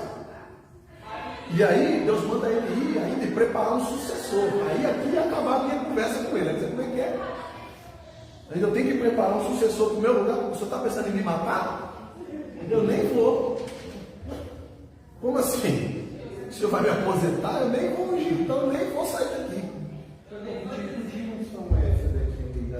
Ele estava sem rei, como que é? Tinha um propósito do rei, que era essa unção? Geralmente, quando era ungido um novo rei, é porque estava sem um comando. Tá? Então, assim, entende-se de que eles também estavam pedindo uma direção. Né? Quem que vai? E aí chega um profeta. E o profeta aqui, vamos lembrar que o profeta aqui era respeitado. Lembra do episódio da arca? Quando eles entendem que o Deus de Israel é maior do que Baal. Baal tinha sido envergonhado diante dos deuses. O que eles fazem? Devolvem a arca para o povo de Deus. Lembra? Não, isso aqui não é para nós não, isso aqui é coisa deles. Então, o povo ali tem um certo respeito. Tá? Eles não cultuam, eles não adoram o Deus de Israel, mas assim, ó, não é para nós não, isso é coisa deles lá, não vamos se meter. Então, entende-se que a Síria aqui também estava sem um governante. Isso aqui já era o princípio de uma ação de Deus para a libertação do povo. Porque quem que tira o povo da Babilônia depois? E da Síria. Então aqui Deus já começa a trazer uma. Está entendendo? Deus já começa a fazer aquilo que. Porque aqui a gente está sendo um governante político, lembra? Quem que fazia esses acordos antes? Salomão. E Salomão está morto, lembra? Então a gente está sendo um governo aqui que faça essa. E Deus está criando agora uma ponte que tinha sido destruída depois da morte de Salomão. Porque o povo agora não tem união nem com eles mesmos, né? Israel se divide, vira duas tribos. Então Israel agora não é nada, ele está sendo um governante político. Tá certo? E aí o que Deus está fazendo agora? Está ligando a ponte novamente. Porque como eu vou salvar o que eu não alcanço? Esqueceu que o princípio de Deus é salvar e não matar? Deus só mata porque a pessoa não quer ser salva. Ou melhor, a pessoa se mata, né? Porque ela não aceita a salvação de Deus. Mas a todo tempo as mãos de Deus estão estendidas. Lembra esse pastor? Negócio aqui. As mãos do Senhor não estão mirradas para que não possa abençoar, alcançar. Porque a vontade de Deus é salvar, é tirar todos quantos vierem. Deus ele não quer que a gente vá para a roda dos escarnecedores, que a gente vá para o mundo. Ele não quer. Mas se alguém que está no mundo quiser vir, ele não impede. Essa mistura que Deus fala que não deve acontecer é a gente se misturar com o mundo. Mas se o mundo vier procurar nós, ele vai ser santificado, porque a santificação de Deus está sobre nós, está nesse lugar, está sobre a sua casa, sobre a sua família. Então se o mundo se alia a nós, se o mundo vem até nós, eles serão salvos, eles serão alcançados, se eles quiserem. Está certo? O problema é que quando Deus fala assim, eu não quero que você se misture. A gente acha que ele pode nem cumprimentar o ímpio, né? Tem crente que acha que sim. Se ele der bom dia, boa tarde, boa noite para alguém que não é crente, ele vai para o inferno. Tem uns que não dá nem para nós que somos crentes. Tem uns que até nós, por carregadinho, o povo não fala, imagina. Né? Mas não. Entende? Quando Deus fala que essa contaminação não deve acontecer, é que nós não devemos ir com uma balada, nós não devemos ir para um centro, está entendendo? Nós não devemos ir buscar o sim em outras religiões. Você entende isso? Ser conivente com a prática deles, ser conivente com a Sim, prática. nós não devemos fazer o que eles fazem, mas as portas sempre estiveram abertas para aqueles que quiserem entrar. Lembra dos carregadores de água e portadores de lenha? Lembra da esposa de Moisés? Por que Deus não repreendeu? Arão e Miriam entendem, mas essa casou com essa mulher estrangeira, veio de fora, não sei o que, não é do povo, e Deus repreendeu Moisés? Porque diferente de Salomão, que foi fazer e cultuar os deuses que as esposas dele cultuavam, o que Moisés fez? Aqui, mulher, nós adoramos o Deus de Israel. Nós é crente, que a gente ora, que a gente consagra, que a gente jejua, e tudo que a gente tem aqui é de Deus. Se quiser casar comigo é nesses termos e é assim que vai ser. Se não quiser, a porta está aberta, você nem passa por lá de cá. Certo? E ela agora passa a adorar e cultuar ao Deus de Israel. Então, tá certo. Agora, quando a gente quer fazer uma aliança que puxa a gente para o lado de lá, aí tem tudo para dar errado. Está entendendo? Ok até aí? Bora lá. Onde que eu estava? Meu Deus do céu. Nós estamos bravo aqui hoje, irmão. Segura aí. 16. E ungiu a Jeú e tal, Eliseu, filho de Safate, e Abel, Meolá, ungiu o profeta em seu lugar. Deus já mandou ele preparar um sucessor, né? E é aqui que eu estava dizendo, né? Se é comigo, se é com você, a pessoa Deus diz assim, ó, prepara alguém para fazer. Eu já queria saber para onde que eu ia. Tivemos um relacionamento bom. Me ajuda aí. O que é? Pô, já levei 2 cajadadas num período de 3 meses lá pra cá, já apanhei 2 vezes. A coisa já não está muito boa do meu lado. Agora Deus me manda preparar um sucessor, meu irmão, eu já pôr minha barba no olho. E há de ser o que escapar da espada de Azael, matá-lo-á Jeú. E o que escapar da espada de Jeú, matá-lo-á Eliseu. Eliseu vai passar a banca geral também. Também eu fiz ficar em Israel 7.000, todos os joelhos que não se dobraram a Baal e toda a boca que não o veio. Deus está falando para ele, tem gente lá que me serve que você nem conhece. Esses 7.000 aqui não eram profetas que estavam calados. Aqui Deus está falando de Israel, está falando de todo o povo, tá certo? Elias aqui está olhando para aqueles a quem ele conhecia, a minha pacotinha, a minha panelinha, tá certo? Elias está olhando a sua panelinha realmente não tem ninguém. Mas Deus está falando para ele, ainda há 7.000 de todos os joelhos que não se dobraram a Baal. Ainda tem gente sim, é engano seu. E toda boca que não o beijou, né? Não o adorou como Deus. Tá certo? E historicamente, tá? E agora eu vou falar teologicamente, tá certo? Não estou afirmando, mas a Bíblia também não está nos dizendo. Mas teologicamente, possivelmente esses 7.000 aqui não eram nem que estavam lá com ele naquele momento, mas de alguns que já tinham servido ao Senhor, feito a sua vontade e já não estavam com Deus, a maioria. Desses 7.000 aqui, possivelmente não dava para fazer um culto com eles, é isso que eu estou dizendo. Não estavam congregados juntos no mesmo lugar. E a Bíblia também não diz que eles estavam vivos ali naquele momento. Tá certo? Mas Deus está dizendo para eles assim, ó, há 7.000 exatamente assim como você, que buscam fazer a minha vontade, apesar das suas fraquezas e dificuldades, buscam estar comigo, tá certo? É isso que Deus falou para ele, ó, você não é o único não, você não é a única bolachinha do pacote, existem outros igual a você, existem outros profetas que também passaram as mesmas dificuldades que você está passando, e 7.000, por coincidência, é mais ou menos a metade dos 144.000 que Deus disse que vai salvar lá, é parte desse povo aqui que Deus está falando. Deus está fazendo uma associação à parte dos filhos de Israel.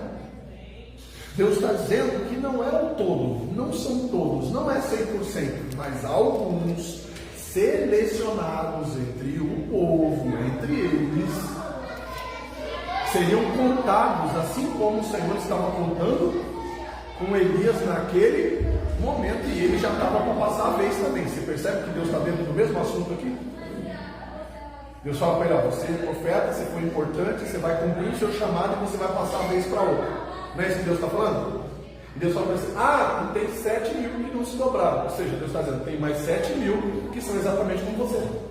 É isso que Deus está falando para ele: que fizeram o seu projeto, o seu propósito, cumpriram o que tinha que fazer e estão só aguardando o momento de Deus chamar. Certo? É isso que Deus está falando com ele. Ok? Você não está sozinho, coisa nenhuma. Você não precisa ver seus parceiros de ministério, você não precisa nem conhecer eles, porque a gente ora por gente que a gente nem conhece. Sim ou não? Quem ora pelos missionários aqui? Meu Deus, ajuda aí, gente. Ora por eles, pelo amor de Deus. Quem ora pelos pastores aqui? Não só da EFES, mas todos os pastores. Você está entendendo? Quem ora pelos obreiros aqui? Não só da igreja, mas todos os obreiros. Quando eu digo pastores, eu não estou dizendo eu e a pastor, eu estou dizendo todos os pastores. Todos os obreiros na terra, todos os missionários na terra, não só os nossos. Então nós ajudamos o ministério deles na intercessão. Estamos cobrindo eles na autoridade do Senhor, está entendendo? Então esses 7 mil que Deus está falando aqui, são 7 mil como nós. Tem gente desses 7 mil que Deus está falando aqui que não conhecia Elias, está entendendo? Mas orava por ele, cobriu ele em oração. Porque eu oro não só por nós, mas eu oro por aqueles que estão se formando para vir depois de nós. Porque eu sei que a luta que eles vão passar é pior do que a que nós estamos passando hoje. As dificuldades que eles vão enfrentar é maior do que a que nós estamos enfrentando hoje. Então eu oro pelos obreiros que estão atuando hoje, eu oro por aqueles que estão aqui trabalhando comigo, e eu oro por aqueles que estão vindo depois de nós. Porque a luta que eles vão enfrentar é maior do que a nossa. Está entendendo? Eu não preciso orar por aqueles que já foram. Amém. Ele já cumpriu a sua chamada. Mas pelos que estão atuando agora, por aqueles que vão vir, é dever nosso como igreja orar. Está entendendo? Então você faz parte, não desses 7 mil aqui, que essa conta aqui já fechou. Mas se fosse nesse tempo aqui, esses 7 mil que Deus estaria falando aqui, seria cada um de nós. Está entendendo? Mas Deus está mencionando também muito naqueles profetas que Obadias guardava de 50 que não se prostrou perante a mesa de Jezabel. Estão inclusos isso aí? Deus está falando de toda essa galera aqui, tá certo? Todo esse povo que estava dentro da vontade permissiva do Senhor. Porque preso, né, aqui não tinham 7 mil, né? Tinha alguns presos ali que não chegavam nessa conta aqui. Mas entre todos eles, tá certo? Ele podia contar com essa quantidade de gente aqui, orando e intercedendo pelo seu ministério. Tá certo? Então Deus está falando assim: você acha que você está sozinho? É sério isso? É sério isso? Porque você não está vendo a sua panelinha formada, você acha que você está sozinho? Não, filho, tem gente orando pela sua vida. Tem gente te cobrindo em oração. Eu tenho certeza que eu tenho intercessores que eu nem conheço. Eu tenho certeza que tem gente orando pela minha casa, pela minha vida, que eu não sei nem quem é. Tá certo? Porque Deus desperta eles, incomoda eles para orar por mim. Assim como eu oro por gente que eu nem conheço, eu não sei quem é. Tem gente que eu vejo durante o dia e me dá vontade de interceder para mim, eu oro para a pessoa. Vejo a pessoa no ponto, vejo a pessoa na padaria, eu oro por aquilo, eu oro, eu sei quem é, não. Eu sei que a pessoa está falando, não, mas Deus mandou interceder, eu estou intercedendo. Deus precisa me dar satisfação? Não, mas eu preciso cumprir o que Ele está mandando. Tá certo? Então é dentro desse contexto que Deus está falando desses 7 mil aí que não se dobraram a Baal, tá certo? Porque eu preciso entender que a adoração a Baal aqui, ela não está só fechada dentro desse ciclo aqui de Elias, tá certo? Quando Elias nasceu, Baal já existia. Sim ou não? Baal já era cultuado, Baal já era adorado em gerações passadas a Elias. Sim ou não? Está entendendo agora? Elias morreu e Baal continua sendo adorado, exaltado e venerado até os dias de hoje. Sim ou não? Então Deus fala para Elias aqui de uma situação até então desconhecida para ele, tá certo? 7 mil, Elias, já passou, você está passando aí, sobreviveu, passaram no teste. Agora é a sua, você vai passar também, fique tranquilo, tá certo? É dentro desse contexto aí que Deus está falando. Ok? Porque senão, irmão, a gente vai procurar esses 7 mil e a gente não vai achar, e depois a gente vai dizer que a Bíblia não está, tá entendendo? Então a gente precisa entender todo o contexto, ok?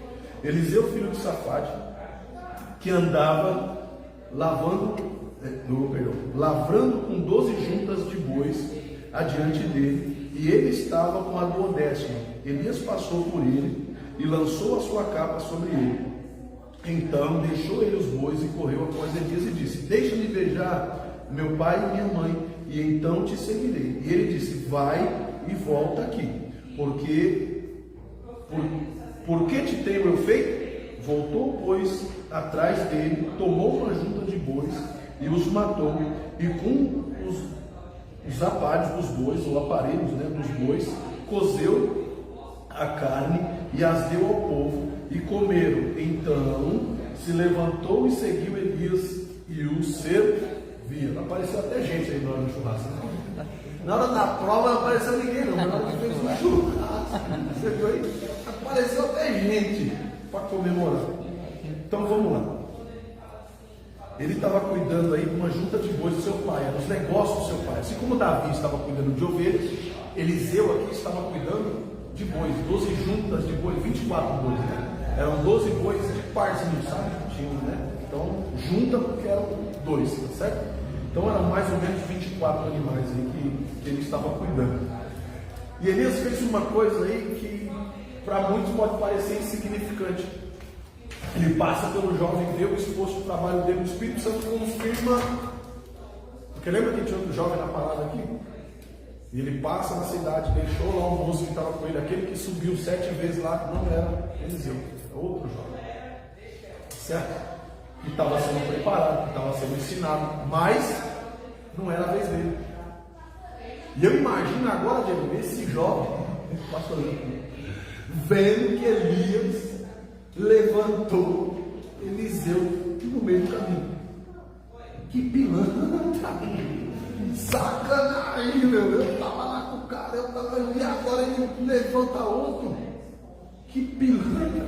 Senhor, você imagina a cabeça desse jovem agora. Mas o que Deus mandou fazer? Isso aqui, irmão, foi Deus que mandou. E se foi Deus que mandou, eu tenho que respeitar, eu tenho que obedecer, eu tenho que fazer. E aí vem ele e joga a capa sobre o moço, um sinal de proteção, um sinal de cobertura espiritual, um sinal de autoridade de Deus sobre a vida daquele jovem. E aquele jovem ele entende por que ele foi escolhido. Se é outro, se é um jovem ignorante que não entendia, né, dos sinais, não tivesse estudado sobre aquele assunto, teria brigado com Elias, né? Dizer: ó, tá doido?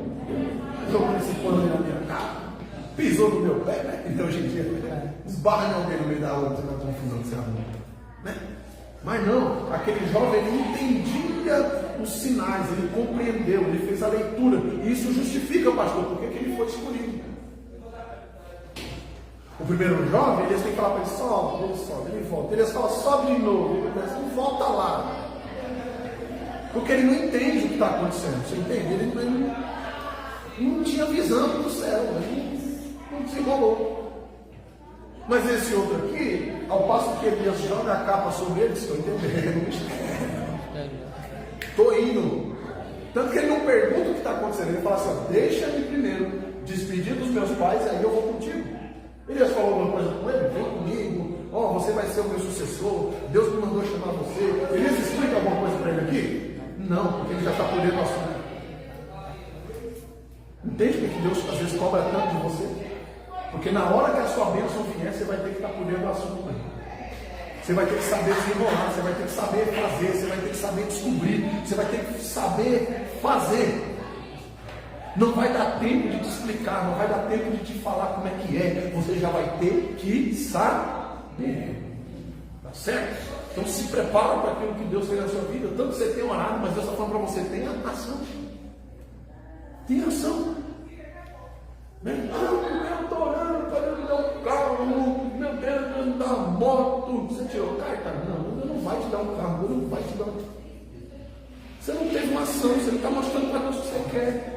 E o passo de você fazer isso não quer dizer que amanhã Deus vai te dar, mas você já tem que mostrar que você está diante do negócio. Eu queria tanto entrar no ministério de dança. Você está ensaiando? Não, não entrei no grupo ainda. E quem foi que disse que precisa entrar no grupo para ensaiar? Eu queria tanto fazer e não está fazendo por quê? Porque ninguém me chamou. chamou para o grupo, porque ninguém me deu oportunidade. E quem foi que disse que você precisa de oportunidade para alguma coisa? Você já tem a oportunidade, você está vivo, você está aí. Quem foi que disse que a sua oportunidade tem que ser no culto? Se Deus não está vendo você fazer fora, Ele não vai deixar você fazer dentro. Quando Elias chamou aquele jovem, ele já sabia o que estava acontecendo. Ele já estava por dentro do assunto. Ele já estava inteirado da situação. Você entende isso? Conversei com alguém esses dias, eu vou fazer um curso e tal, depois eu não, filho de Deus, não deixa para você ir procurar, faz agora, faz no lugar que você está. Começa a fazer aqui, onde você está. Depois que você estiver desenrolando, fez o curso, você já vai ter tudo que você precisa. As coisas vão até você. Você se esqueceu disso? Que as bênçãos que correm atrás de nós. Tem crente pedindo até hoje, porque vive correndo atrás de bênçãos, correndo atrás de situações. E Jesus foi claro, só tem uma coisa que você precisa correr atrás, amigo, é de Deus. Buscar primeiro o reino do e a sua. Em primeiro, não é em segundo, não é em terceiro, irmão, é primeiro. Primeiro lugar não é no último, primeiro lugar não é sobra, primeiro lugar não é quando dá, primeiro lugar é prioridade. Tem gente dizendo que está buscando Deus como prioridade, mas faz as coisas como quer, isso não é prioridade. Tem gente dizendo que Deus é prioridade, mas não tem compromisso, isso não é ter Deus como prioridade. A gente põe tantas coisas na frente de Deus, depois diz que Deus é prioridade. Deus não está sendo prioridade na vida de uma pessoa que faz as suas próprias escolhas, que vive da maneira que pensa que deve fazer as coisas, que não pede uma orientação para Deus. Deus não é prioridade. Deus é prioridade para nós quando a gente se importa com aquilo que Ele fala. Quando a gente se importa em receber uma direção dEle para depois tomar uma ação. Quando a gente toma uma ação e depois vai para a oração, irmão, Deus já não é mais prioridade. Tem gente que é assim, faz, aí quando vê que não dá certo, aí vai orar, aí já era. Aí já era. Você já se arrebentou, você já se estupiou, você já arrumou um problema para a tua vida e você nem sabe. Você só vai descobrir depois que é problema. Porque senão a gente não entrava. Por que é problema? Porque a gente descobriu. Porque se a gente soubesse que era problema, a gente já tinha ficado hoje. Se não, a gente soubesse que era bucha, tinha corrido antes. Mas quem foi que disse que Deus não tentou alertar? Quem foi que disse que Deus não falou? O problema é que às vezes a gente não quis ouvir. A gente pega o problema com as nossas mãos e depois a gente quer que Deus dê um jeito. Deus fala assim, você entrou com as suas mãos, você sai com as suas pernas. Simples assim. Você pegou com as suas mãos, agora você sai com as suas pernas. Você se vira, porque eu não sou obrigado. Tá certo? Então a gente precisa primeiro tomar ação, ter oração e depois a gente entra numa situação. Depois a gente faz, depois que nós já temos a certeza de que é, porque senão a gente fica igual Elias lá na caverna. A gente vai estar no vento, a gente vai estar na tempestade, vai estar no fogo, e só depois a gente descobre que não era Deus. E a voz está lá, né? Calma, espera, não é agora. Imagina Deus na boca da caverna. Onde que eu vou, meu Deus, e agora? E vem a voz, calma, espera. É agora. Se ele sai no meio do fogo, ele tinha se queimado. Se ele sai no meio do terremoto, alguma coisa podia ter caído na cabeça dele.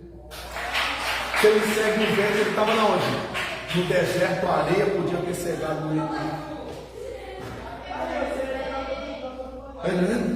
Tudo tem uma explicação de Deus para a tua vida. Se Deus te mandar esperar, espere.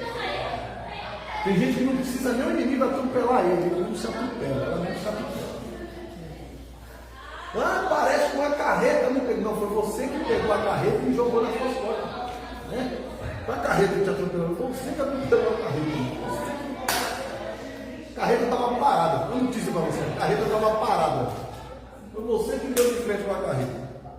Tá certo? Então nós precisamos aprender primeiro a receber uma direção de Deus para depois seguir o nosso caminho. Tá certo? Meu Deus do céu, esse relógio não é crente. Vamos lá. Capítulo 20, guerra entre Acabe e rei da Síria. Então você vê que Deus levantou dois reis.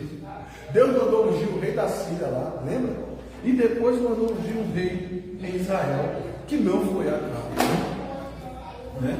Deus mandou levantar aqui um sucessor para Acabe, e ele nem sabia, porque Acabe era rei da onde? De Israel, né? E Deus mandou Eliseu ungir o rei para onde? Nada. Pegou a missão? Deus já tinha rejeitado Acabe, igual ele fez com Saul lá atrás. Acabe aqui já estava arriscado no programa e não sabia. É assim até hoje. Tem gente que já foi rejeitado, tem gente que já foi cortado, tem gente que já foi reprovado e não sabe. Livre Deus nós dessa vergonha. Vamos lá. Mas aí a Bíblia vai dizer que mesmo assim, Deus ainda pela sua infinita misericórdia deu vitória a Acabe sobre os sírios. Porque os sírios estavam num terreno, estavam numa área que era uma área denominada para Israel. Ela tinha sido tomada, aquela área. Então Deus primeiro coloca, né, uma falsa segurança ali no inimigo, para o inimigo ficar tranquilo. Mas Deus já prepara um sucessor para Acabe, dá uma vitória para Acabe. Acabe agora está se achando, porque Deus está comigo, porque Deus fez, porque Deus... Sem saber que Deus não precisava dele para nada. Sem saber que o nome dele já não estava nem contado mais entre os reis de Israel. Sem saber que era rei aqui agora de fachada, porque Deus já tinha levantado um sucessor para ele. Tá certo? Então Acabe agora vem, faz aliança, Acabe vence os sírios e faz aliança com o seu rei. Rei que rei? Os sírios. Então ele vence os sírios, agora dá uma oportunidade para o rei, né? Faz uma aliança com ele, tá certo? Verso 42. E disse-me, assim diz o Senhor, porquanto soltaste a mão do homem que eu havia posto para destruição, a tua vida será em lugar de sua vida, ou seja, você vai morrer no lugar dele, e o teu povo em lugar do seu povo. E foi-se o rei de Israel para a sua casa, desgostoso e indignado, e veio a Samaria. Ele fez a mesma coisa que Saul fez lá atrás, né? Matou o povo e poupou o rei, lembra? E poupou os animais, fez tudo. Ele repete o erro, porque parece que Deus é mau, né? Pô, o cara foi rei, o cara lutou, depois Deus rejeitou ele. Não, Deus rejeitou ele porque ele já tinha rejeitado a Deus. As orientações que Deus estava dando para ele já não estava ouvindo, e é por isso que Deus rejeita ele agora e deixa ele para trás, tá certo? Nabote recusa vender a vinha de Acabe. Isso aqui é história que a gente já conhece, né? Já foi pregado diversas vezes, mas para você entender, a vinha era uma herança de família. É como se uma casa, se o pai deixasse uma casa para os seus filhos, e os seus filhos tivessem a obrigação de deixar aquela casa para os seus netos, e os seus netos para os seus bisnetos, e aquela casa não pudesse ser vendida, só deixada de geração para geração, ok? Isso era uma lei de Deus para eles. Por que isso? Para que o nome da família, o nome da tribo não se perdesse, não se apagasse, tá certo? Era uma maneira de manter o nome da tribo viva. Lembra que cada tribo representava um dos filhos, né, de Jacó, descendentes, né, de Abraão, descendentes de Israel? Então Deus agora está dando para eles instruções de que o nome das tribos não se apagasse. Foi uma orientação dada lá em Levítico, né? Levítico 25, número 36, vai falar isso aí para nós, certo? Então era uma ordem de Deus que a herança não podia ser vendida. E agora Acabe chega para Nabote e diz: olha, Acabe, sua vinha está do lado da janela do meu palácio. E eu tenho um projeto de fazer uma piscina aqui. Eu tenho um projeto de fazer alguma coisa assim. E quando eu saio na janela, essa sua horta aí me incomoda. E eu quero que você me venda esse terreno, porque está do lado do meu palácio. E eu quero essa terra para mim. E era o rei. Nabote disse para ele: meu senhor, eu não posso te vender essa terra. Por quê? Porque é a herança dos meus pais. Eu não tenho autorização para vender, eu não posso vender. Ainda que eu quisesse, eu não posso vender essa terra. E Acabe sabia disso, porque ele era rei de Israel, ele sabia das leis, ele sabia que aquilo não podia ser vendido. Então ele volta para casa triste, porque ele tenta persuadir e não consegue, né? Versículo 3 do capítulo 21 aí, quando ele dá essa resposta, né? Porém Nabote disse a Acabe: guarda-me o Senhor de que eu te der a herança dos meus pais. Que o Senhor me guarde de descumprir uma ordem de Deus. Então ele chega em casa triste, ele chega em casa desanimado, né? E Jezabel olha e vê o rei ali triste, cabisbaixo pelo sofá fora, deitado pelo trono, e diz: meu rei, o que está acontecendo com você?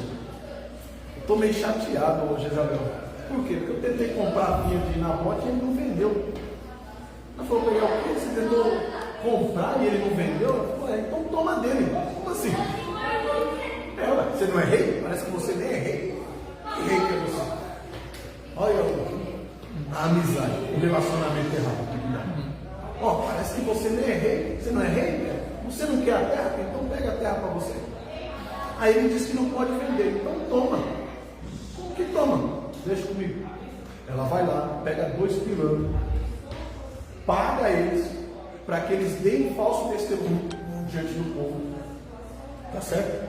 Eles dessem falso testemunho de que Nabote tinha pecado contra o rei, falado mal contra o rei, porque isso dava direito ao rei matar ele, apedrejar ele, e assim foi feito. Ela faz essa trabalha, apresenta as 2 testemunhas, os caras falam: é verdade, eu vi, né? Que o fulano falou, que esse fulano disse. Então, é verdade mesmo, e tal. Nabote foi morto e Acabe pega a vinha para si, né? Então, a gente vê a crueldade, a maldade que estava já imperando dentro de Israel. A gente percebe que de fato eles já não estavam mais ouvindo a direção de Deus e sim recebendo os conselhos de Jezabel, tá certo? Então quem dá ordem para matar Nabote não é nem Acabe, é Jezabel. E agora Deus manda Elias ir lá e colocar o pecado exposto diante de Acabe. Diz: olha aqui, Deus viu o que vocês fizeram. Ninguém viu, né? Vocês fizeram no quarto fechado. Você conversou com Jezabel no secreto. Vocês pagaram aquelas 2 falsas testemunhas ali, escondido do povo, né? Mas Deus viu. E Deus vai cobrar vocês. E os cães, o que morrer na cidade, os cães vão comer. Os descendentes de Acabe que nascerem na cidade, os cães vão comer. E os que morrerem no campo, no deserto, fora da cidade, as aves do céu vão comer os pedaços. Elias fala para ele. Ele fica agora desesperado, fica com medo, porque ele sabe quem está falando. O mesmo cara que falou que não ia chover e não choveu. O cara que falou vai chover e choveu. O que o cara está dizendo agora? Seus descendentes vão morrer. Deus vai dar cabo da sua descendência. E os cachorros vão comer o que ficar, se morrer na cidade. E o que morrer no campo, os animais também vão dar fim. Tá certo? Verso 24 do capítulo 21. Aquele que de Acabe morrer na cidade, os cães comerão. E o que morrer no campo, as aves do céu comerão. Porém ninguém fora como Acabe, que se vendera para fazer o que era mal aos olhos do Senhor, porque Jezabel, a sua mulher, o incitava, né? Ou seja, fazia ele fazer essas coisas, né? Incitava ele a fazer. Capítulo 22, Acabe faz aliança com Josafá. Acabe agora percebendo que ele já não é tão forte, e ele já sabe que Deus não é com ele. Ele chega agora e estiveram quietos 3 anos sem haver guerra entre a Síria e Israel. Olha aí, quando a pessoa está afastada de Deus, sabe? Não acontece nada, está tudo tranquilo, e a pessoa pensa que está tudo em paz, não é pano, não acontece nada, está tudo. Será que está bem mesmo? 3 anos tranquilo, porque o inimigo é parceiro e não vai incomodar isso. Deus largou de mão, então está tudo bem. Porém, no 3º ano sucedeu que Josafá, rei de Judá, desceu para o rei de Israel. Quem é rei de Israel aqui ainda? Acabe, achando ele, né? Então Josafá chega para ele e diz: meu parceiro, é o seguinte: a Síria dominou aí Ramote e Gileade. Em alguns lugares nós vamos ver essa Ramote e Gileade sendo citada como Ramá, é a mesma cidade, tá? É só uma abreviação do nome. Ramote e Gileade, Ramá é uma abreviação desse nome, tá? Nós precisamos tomá-la do rei da Síria. Essa cidade aqui, irmãos, era uma cidade onde habitavam os levitas. Era a cidade onde era guardado o suprimento para alimentar a família do rei, certo? Era uma cidade que os levitas tomavam conta. Quando a Síria invadiu, eles pegaram para si. Então agora Josafá se indigna, disse e fala: essa cidade aí é nossa, nós temos que tomar ela de volta. E aí Acabe olha e disse: eu acho justo, então vamos lá pegar essa cidade para nós. Só que Josafá, ele é temente a Deus, irmão. E Josafá diz assim: só que é o seguinte, ó Acabe, se Deus não disser que está conosco, eu não vou não. Tá certo? Você é rei de Israel, nós somos do povo de Deus, eu sou de Judá, você é de Israel. Só que se Deus não estiver conosco, eu não vou não. E agora? Chama aí os homens de Deus, vamos orar, vamos fazer uma confirmação aqui, vamos pôr uns papelzinhos aí, vamos orar, e foi feito tudo aquilo. Só que antes da reunião, um dos profetas de Acabe chega nos demais e diz: olha o seguinte, não tem como Deus não ser conosco. É o povo de Deus se unindo.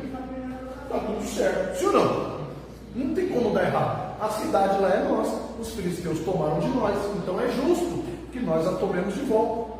Então qual que é a mensagem que nós vamos levar para o rei? Deus está conosco. Deus vai dar vitória. E se alguém falar alguma coisa contra isso ou fora disso, vai ser excluído aí da nossa panelinha. Tá certo? Então é isso que a gente tem que falar. Para dar moral para os reis, para eles não irem para a guerra com medo. Nós vamos encorajar eles, porque eles vão cheios de autoridade, eles vão ganhar a guerra. Tá certo? Certo. Alguma coisa errada até aí? Parece que não. Só que Josafá queria ouvir a voz de quem? De Deus. Quando os camaradas começaram a chegar um atrás do outro, pastor, não, tá certo, Deus vai dar vitória. Aí vem outro, pega o microfone e diz: não, é isso mesmo, meu rei. Eu vi aqui, ó, já uma espada descendo, uma bola de fogo girando, e Deus dando. Eita! Ó! Pode ir que a vitória é nossa. Aquilo ali começou a entrar atravessado no coração de Josafá. Ele olha assim e diz: cara, não me desceu não. Esse fogo aí está muito estranho. Esse fogo aí não está legal. Não tem mais nenhum profeta aí não que a gente possa consultar. Não ficou ninguém de fora dessa. Ah, meu rei, só ficou Micaías. Mas aquele lá, nem adianta chamar não, porque toda vez que chama ele vai profetizar alguma coisa para mim, é uma pedrada, é uma cajadada. Toda vez é uma paulada. É o pastor Marcelo, não chama não, que é paulada. É o pastor Tiago, não convida não para estragar o congresso, vai acabar com a fé. Chama não, deixa para lá. Era desse jeito. E aí Micaías agora chega, e aí Josafá fala assim: não, mas eu quero ouvir ele. Ele é profeta? É. Ele é homem de Deus? Não podia dizer que não era. É. Ele ora? Ora. Ele consagra? Consagra. Então chame ele aqui. E aí chamaram Micaías e fizeram a mesma coisa. Levaram ele no quartinho e disseram: cara, é o seguinte, todo mundo aqui falou a mesma coisa. Se você disser alguma coisa diferente de nós vamos te moer do cacete. Combinado? Beleza, vocês estão falando, eu não. Eu estou aqui. E aí, Micaías, o que você tem a dizer? Não, a guerra está ganha. Oxi, e a guerra? Josafá olha para ele e diz: me disseram que você é homem de Deus. Não mente para mim. É isso mesmo, Micaías? O que o Senhor pôr na minha boca, eu vou dizer. Acabe já olha para ele, já esticando o chicote. Eu vi o povo de Deus como ovelhas sem pastores no meio da guerra. Acabe, se você for para essa guerra aí, você não volta. Tá vendo aí? Quem perguntou foi você que perguntou, e ele vem agora falar: eu estou falando para você, não dá para confiar. Aí um dos profetas que já tinha dado o recado para Micaías pula lá de trás e dá um murro na boca de Micaías assim: se por onde passou o Espírito do Senhor e falou de você, eu não vi.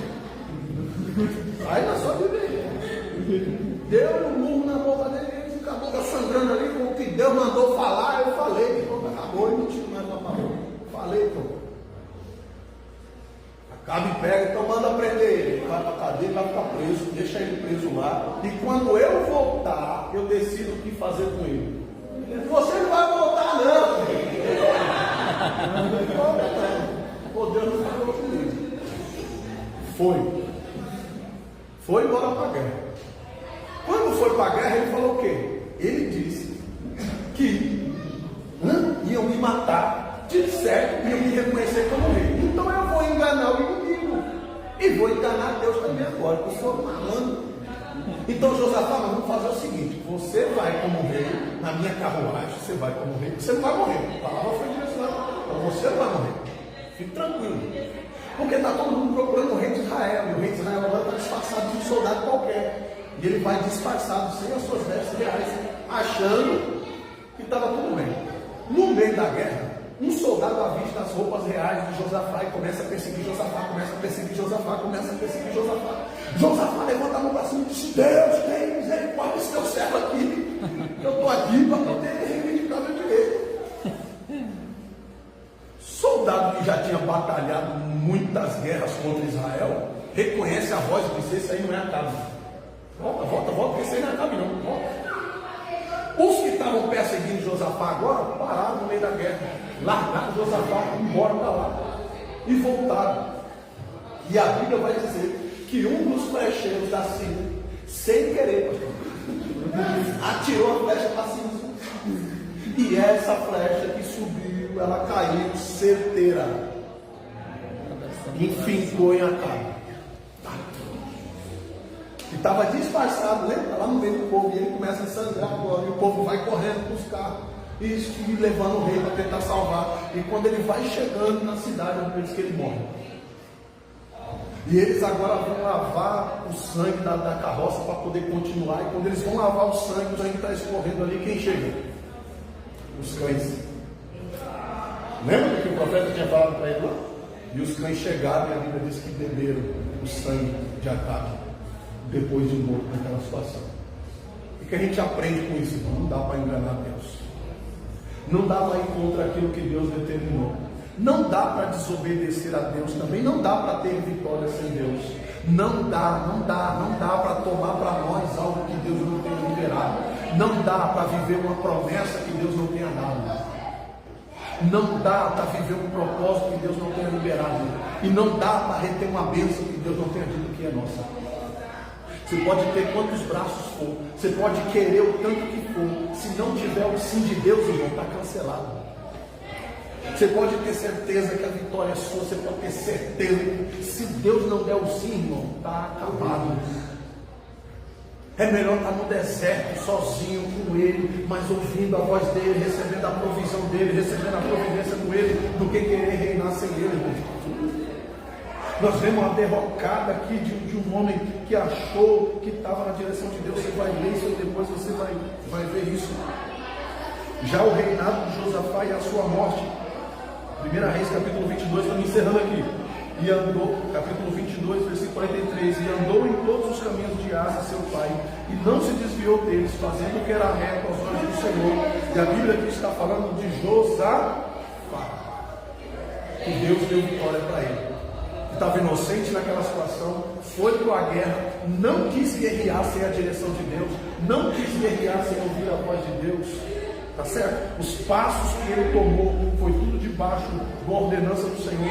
E a Bíblia diz que lá, onde o carro de Acabe foi lavado, a Bíblia diz que era um lugar, uma fonte de águas, onde as prostitutas da cidade, depois de terem feito os seus programas e trabalhos, iam se lavar lá. Era um lugar de impureza, era um lugar de imundícia, era um lugar de prostituições. 1 Reis 22, verso 38 vai falar isso para você. Que era um lugar desse. E lá o sangue de Acabe foi derramado, né? foi lavado. E os cães vieram e lamberam o seu sangue. Já Josafá, no capítulo 43, a Bíblia vai dizer que foi um grande homem de Deus.